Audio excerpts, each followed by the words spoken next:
900 miliar dolar kita hilang. Bayangkan kalau 900 miliar dolar kita nikmati, kita pakai, negara apa Indonesia ini? Saya hanya berhak atas Gerindra ya. Jadi saya cek, ada Gerindra yang tidur nggak? Sebelum tidur, pilu hati saya. Ini anggota PDIP ini kadang-kadang kritiknya keras banget itu. Menteri-menteri minta petunjuk. Pak, ini bagaimana Pak? Ada proyek, ada tender. Tapi ini di belakangnya PDIP.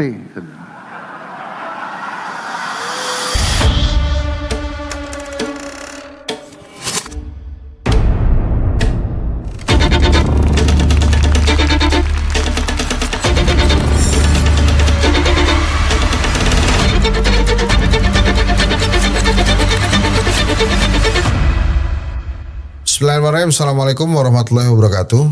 Teman-teman semua, beberapa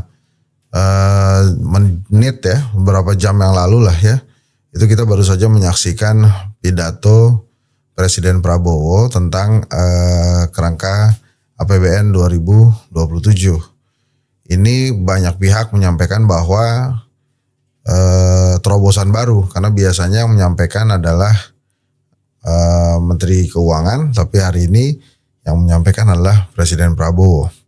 Saya akan mengupas pidato tersebut dari sisi komunikasi politik ya. Jadi saya bukan ahli ekonomi kan, tapi saya bicara di bidang saya, yaitu komunikasi politik. Sejujurnya pada saat Pak Prabowo, atau saya mendapatkan berita bahwa Pak Prabowo akan menyampaikan pidato di DPR, terus terang saya termasuk yang deg-degan. Kenapa? Karena spontannya Pak Prabowo ini kadang-kadang bukan uhuy, tapi waduduy. Jadi artinya waduh, gitu ya. Masih ingat spontannya Pak Prabowo tentang dolar tidak masuk desa yang membuat saya viral tuh, bareng Prof. Ferry Latuhin itu kan jadi kemana-mana. Maka memang saya mengharapkan bahwa untuk urusan ekonomi ini Pak Prabowo tidak spontan, karena menurut saya memang Pak Prabowo ini kan orangnya sumringah, menyenangkan ya. Jadi dalam arti dia itu suka humor ya, dan itu tadi saya katakan spontan, uhui dia. Apa yang ada di pikirannya maka disampaikan. Kenapa saya katakan jangan sampai kemudian terjadi lagi hal spontan seperti sebelumnya, supaya market juga serius dan akhirnya bisa bounce back dan ekonomi Indonesia perlahan diperbaiki. Nah, tapi memang Pak Prabowo saya melihat itu bicara lewat teleprompter ya, itu memang untuk hal-hal terkait yang disampaikan di presentasi gitu. Setelah itu ya dia kelihatannya impromptu. Nah, saya nggak tahu di TV-TV lain, tapi di TV yang saya tonton ada keinginan nampaknya dari pemerintah pada saat Pak Prabowo berpidato, ada layar di split 2 dan ditampilkan IHSG kita. Nah, itu sempat IHSG itu agak sulit sekali melambung ke positif, jadi selalu masih berada di tatanan negatif dan sempat terkoreksi juga. Walaupun katanya di sesi kedua itu membaik.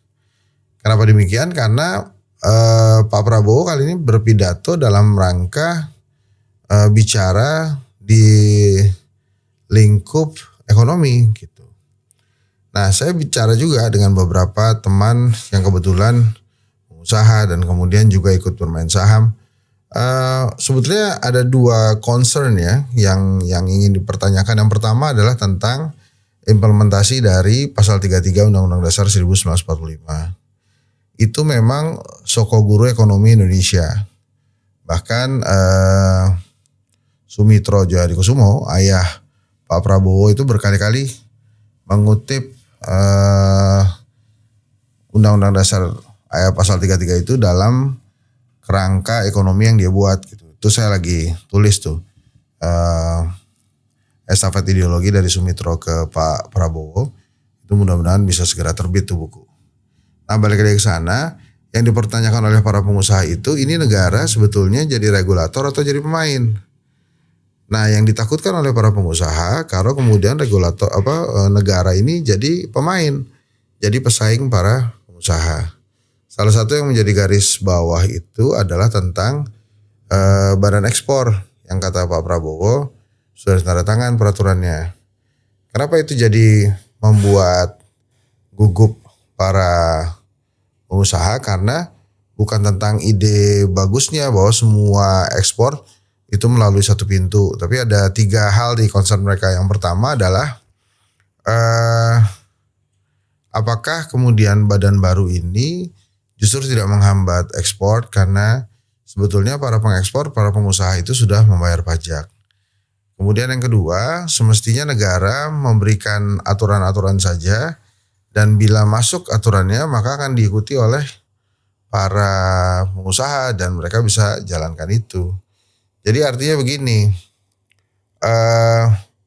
dijelaskan saja oleh negara ya, berapa sih sebetulnya aturannya yang negara minta pengusaha itu mesti bayar berapa sehingga mereka bisa berhitung dapat berapa gitu.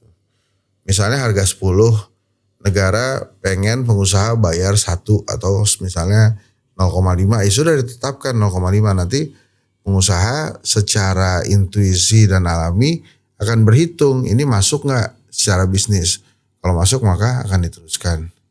Yang ketiga misalnya apakah negara sedang tidak membuat wadah korupsi baru dengan terbentuknya badan eksportir itu. Karena kan semua hal diatur dan disetujui oleh badan eksportir itu. Nah apakah kemudian badan ekspor itu bisa menjalankan fungsinya dengan due diligence yang baik. Jadi artinya integritas yang baik, tidak ada korupsi dan lain-lain. Jadi hal-hal itu dipertanyakan. Nah selebihnya memang ada beberapa hal yang sama seperti sebelumnya. Jadi Pak Prabowo ya lumayan curhat aja. Ada yang nggak positif, ada gitu ya, banyak bahkan. Nah yang justru yang menarik kenapa kemudian Pak Prabowo perlu menyebutkan dan memberikan penghargaan kepada PDI Perjuangan yang memilih menjadi oposisi. Nah itu hal yang menarik tuh. Kenapa saya katakan menarik? Presiden atau politisi pada saat menyampaikan pesan itu maknanya nggak pernah satu. Jadi pada saat Presiden memuji PDI Perjuangan, maka yang diperhatikan adalah mimiknya, senyumannya, ketulisannya gitu. Kenapa? Karena agak lucu juga pada saat Pak Prabowo merangkul semua, kemudian dia tiba-tiba menyindir dan menghargai PDI Perjuangan. Coba dibuka pikirannya kalau ternyata persepsinya berbeda. Bahwa Pak Prabowo sebetulnya saat itu sedang menyindir posisi PDI Perjuangan yang menjadi oposisi dan dianggap sebagai pengganggu dari program-programnya.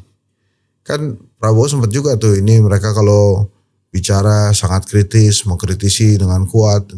Sering kalau nggak salah sempat diomongin ya maaf ya kalau nggak, tapi berkali-kali disampaikan. Beliau juga menyampaikan bahwa waktu itu di zaman Megawati dia juga dibantu. Tapi dia mau bantu juga. Jadi kalau belakangnya ada PDI Perjuangan dipersilakan aja asal memang prudent prosesnya. Nah, setiap itu tadi saya katakan bahwa semua politisi itu kalau bicara pasti bersayap tuh. Jadi apa yang disampaikan Pak Prabowo juga demikian. Nah, kemudian bagaimana dengan pasar gitu ya? Komunikasi Pak Prabowo yang belum bulat menurut saya. Dia belum menyampaikan kira-kira sebetulnya yang diinginkan oleh negara tuh gimana sih? Yang dimau oleh negara tuh apa sih? Apa yang ingin dibuka oleh negara atau diminta oleh negara dari para pengusaha-pengusaha yang termaktub dalam maksud yang disebutkan oleh Pak Prabowo. Nah itu apa? Nah itu terus terang di dalam perbincangan atau dalam pidato tadi belum ada. Nah sebetulnya menarik nih menyaksikan aksi-aksi dari Trias Politika untuk menghadapi isu ekonomi di Indonesia atau isu keuangan di Indonesia ini. Sehari sebelumnya Bang Dasko, Wakil Ketua DPR itu juga mengunjungi Bursa Efek Indonesia.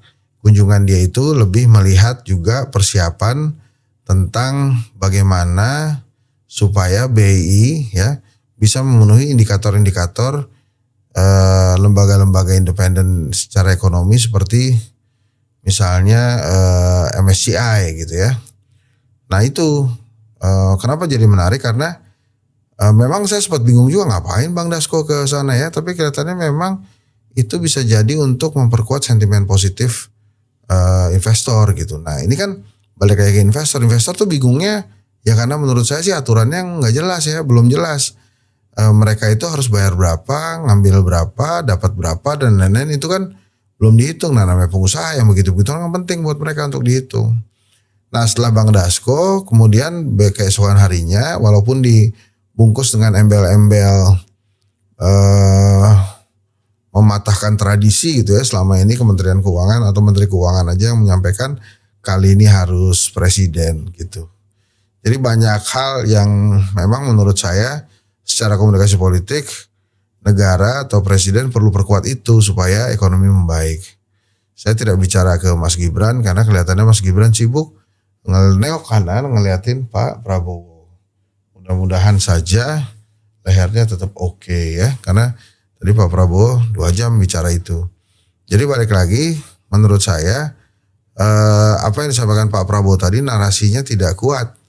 Gitu, narasinya tidak kuat untuk memperbaiki ekonomi. Kenapa? Karena menurut saya pesan komunikasinya tidak jelas gitu antara pesan komunikasi politik dan ekonomi. Maksudnya Pak Prabowo memang berfokus saja pada ekonomi sehingga para investor itu bisa membaca jelas apa rencana dan langkah-langkah Pak Prabowo hingga 2029 in terms of ekonomi dan keuangan. Tapi tadi nggak disampaikan, bahkan sempat melakukan sindiran politik menurut saya kepada PDI Perjuangan. Nah, sebelum saya tutup sekali lagi, Presiden memang ingin sekali mengimplementasi pasal 33 Undang-Undang Dasar 1945. Tapi pesan saya adalah rakyat kebanyakan itu justru menunggu sebuah langkah-langkah konkret dari pemerintah untuk bisa memperbaiki kehidupan mereka gitu. Perlu saya garis bawahi, saya sudah sering ngomong gini sih, rakyat itu ya memang kami harus mengerti bahwa negara sudah berusaha keras untuk mensejahterakan rakyat, tapi negara juga harus ingat rakyat itu berjuang mati-matian untuk supaya dia hidup, bukan jadi sejahtera dulu, supaya dia hidup. Nah, menurut saya semoga setelah ini ada penjelasan-penjelasan konkret, karena pada saat tapping ini dilaksanakan, memang IHSG sempat rebound gitu ya, tapi belum setinggi awal gitu, dan saya terus terang tidak suka ada yang menginginkan atau memplesetkan bahwa dolar kelak 17.845, jadi 17 Agustus 45 gitu ya. Saya nggak ingin masuk ke sana dan harusnya juga tidak masuk ke arah sana. Baik, jadi teman-teman, Bapak Ibu sekalian,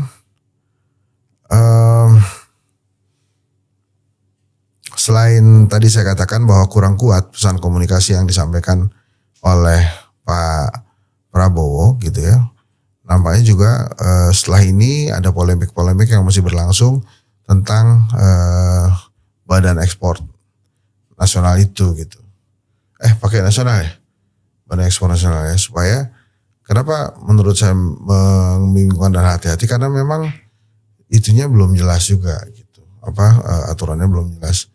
Jadi sekali lagi para investor itu justru melihat bagaimana sebuah market itu atau sebuah negara sustain. Nah kalau kayak kita ini Indonesia ya penuh dengan tantangan-tantangannya gitu, yang harusnya kelak pemerintah bisa memberikan fasilitas yang lebih baik. Saya apresiasi Presiden sih yang menginginkan kesejahteraan itu bersama sepenuhnya oleh rakyat melalui implementasi Undang-Undang Dasar 45 ayat 33. Semoga saja ada penjelasan-penjelasan lain. Nah ini sekarang pekerjaan rumahnya adalah di Bank Indonesia dan di Kementerian Keuangan. Itu harus bisa menerjemahkan apa yang telah disampaikan oleh Pak Prabowo tadi. Itu kira-kira teman-teman. Terima kasih. Assalamualaikum warahmatullahi wabarakatuh.